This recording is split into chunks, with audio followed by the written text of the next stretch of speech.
My name is Monique. Welcome to my channel. I'm that same person that made the video from Trans to Jesus.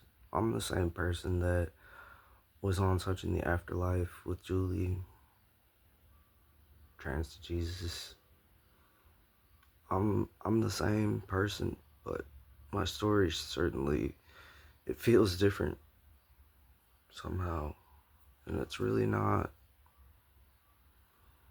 It's really not. It's just layered. It's very, very layered. And realistically, not that easy to explain. During the process of my divorce and a very uncertain, unstable time in my life when I had a very bad circumstances actually occurring, I was doing that interview that was probably a very premature time for me to be speaking as I was learning and became homeless. My car broke down and lots of stupid things happened after that interview, so I think it was very premature. And I think I sounded arrogant. It takes two people to be involved in evil. It takes two people to be involved in love. It takes two people to be involved in the acts that I was describing, or agreements, or confusion, or misleading, or problems. We equally had them both. You know, I was, I was possessed multiple times being with this woman, and she became possessed too. I'm not a saint or an angel or anything. I really, really, really wanted love, and I thought that I found it with her, and I was just young and I didn't know anything, and I'm still young and I still kind of don't know anything. So whatever I sound like when in these two interviews, I just want you to really hone in on the fact that those are real time exclamations or whatever, but trying to process at that time what I was thinking and feeling. I didn't know how it would feel to lose my son that I adopted. I didn't realize that I needed to be actually kind and compassionate to this woman and know how to speak to her in a godly manner, in a loving manner, in a kind manner. I didn't know how to speak to people. I was just so full of anger and stuff at that time, and hurt. I was hurt. I felt I felt terrible in a lot of ways. It was like a part of me was dying. Maybe I appear maybe I appear like, wow, how amazing, but I just want to clarify that the aftermath of all of that, that testimony, I'm gonna keep it real with you. It's not going that hot. Even with Jesus Christ. I'm on a blow up bed that went flat. I've been trying to get a job for a while. I've been homeless ever since, pretty on and off, moving around ever since that interview. It's very difficult to deal with me. It's very frustrating at this point. I don't even know. Uh, that all of the Pentecostal stuff, I did it all. I spoke in tongues. I got my little tattoo covered up with Yahweh. I got my phone number from 666 changed. I got my divorce from a woman. I did all the things to obtain some type of freedom or some type of something, and thinking that I was defeating whatever demons, evil, whatever, breaking bloodline curses, what I was thinking out was occurring. And perhaps things were shifting in the atmosphere that I couldn't really see. Perhaps lots of things were changing from all of the praying and the fasting. Perhaps I was making impacts in people's lives that I didn't see because I was making videos online. Perhaps lots of things spiritually were moving around.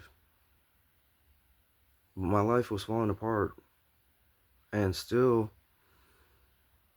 um, it's coming together. It's coming together. It's not falling apart. It's coming together. It's just painful. It's painful, man. It really is, because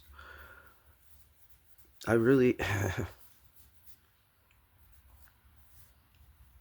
wish I want I need to get my life together so I can see my son. That's going to psychologically mess with me until it happens. I'm going to freak out. It has to. You can't adopt a kid, raise a kid, name a kid, hold a kid, love a kid, feed a kid, and then be ripped from the kid and the person not think about the child. It doesn't matter whatever, everything else. I adopted him. I love him. I might suck, but my love for him breaks my heart that I cannot feed him, help him, pick him up, play with him. It drives me crazy. It eats me up. It's like if somebody died, but they're not dead or something. And until I can feel like at least I have closure in that area, or I don't know, things go different for me, then, you know, I don't know. Spiritually, yeah, I feel better. I feel like way more clarity. Absolutely. I don't know how much easier any of that makes anything nowadays. I suppose lots, because I have the one thing to lean on, but I struggle just like a person, any person. I struggle hard emotionally. I'm still like weeping. I'm still don't know how I'm gonna make it financially. I don't know. And all of the different beliefs within religion and Christianity, and the different denominations and different leaders and different groups and different gurus and different answers and different books on top of books. It's gotten to the point where I don't even know which one of those doors I want to open or go to anymore. I don't know who to hear or listen to anymore. I thought the Demon Slayer crew was my people. They're not. That's not my jam. I thought that Pastor Marcus at Firehouse Church was my jam. It's not my jam. I thought that the Baptist churches was my jam. It's not my jam. I mean, they were pretty cool, but it's not my jam. All of this religion, 501c3, whatever, 401(3), 501c3, churches, denominations, I don't know. I just want to find people at this point who understand cognitively, like trauma and spirituality. Does that exist? Like, I really don't know which door to open anymore of who's my people. That bothers me. I don't want a category. I really don't. I don't want a rainbow flag or a white flag or a black flag or a starred flag or any type of flag. I just don't. I just want to be. I just want to grow food. Be slow, simple,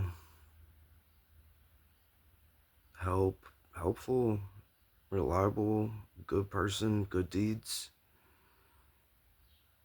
Create, be funny, be joyful, be additive, be helpful. I think I said all of that multiple times. Be fruitful. I just want my character to be something that I could stand by and that I would want people to know, and that I would be happy to say, yeah, like that's exactly how I am. I don't mind what you have to say about me because I know my character. I want to be that friend that people would like to speak to.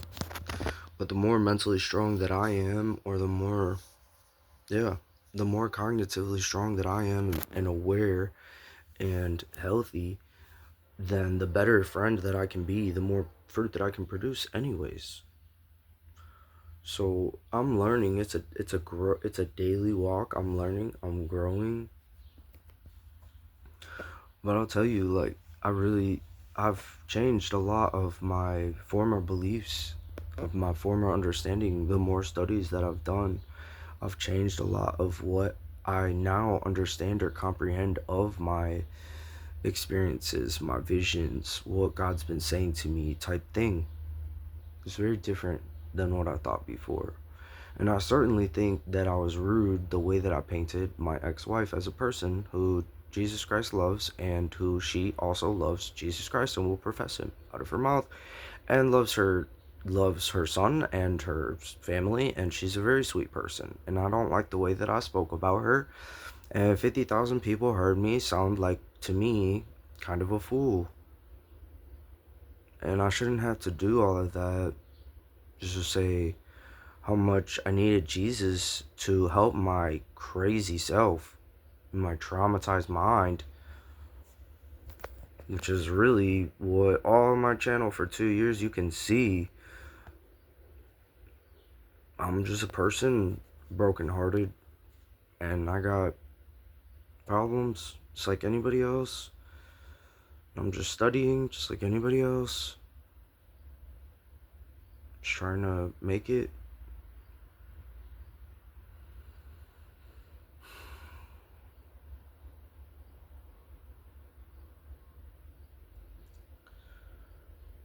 I just wanted to clarify, really, that, I'm a real person, and I really don't. I'm still learning. I'm still trying to figure it out. I'm still that person at the end of the just reborn this year from transgender to Jesus saying at the end of it, I'm looking for people to friendship me, teach me, talk to me, walk with me, of how they live.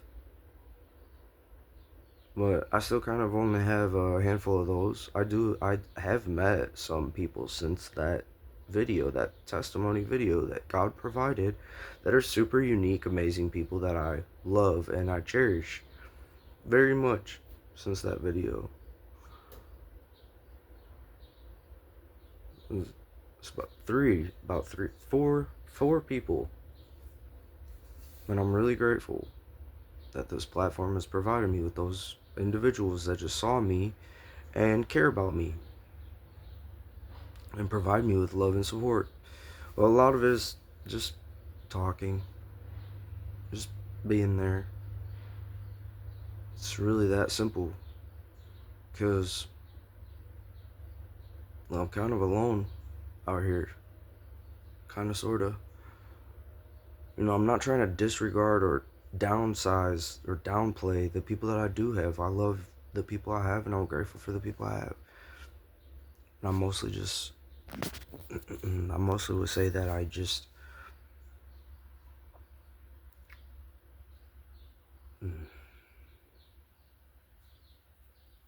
I'm a little nervous at this point in my life for how much that I've done and said, and for myself, I don't know which way to go. At least I had a therapist and counselors or a group or people at some point, and now I've kind of pushed them all away, and I don't know. I really don't know. I'm I'm hoping that as the future unfolds, as things go down, hoping there's some amazingly extraordinary plan for me that I don't know anything about that's gonna work out great. Or that I do know about and that's gonna work out great. It doesn't have to be that, it doesn't have to be a surprise, but and God obviously places things on my heart that I feel like are purpose, that are my that are fulfilling, purposeful things that God shows me that are for me. But there's a lot of barriers to a lot of this, and I still don't really know which exactly how this is gonna look. I don't know how this is gonna end, but I love you. Love, grace, peace.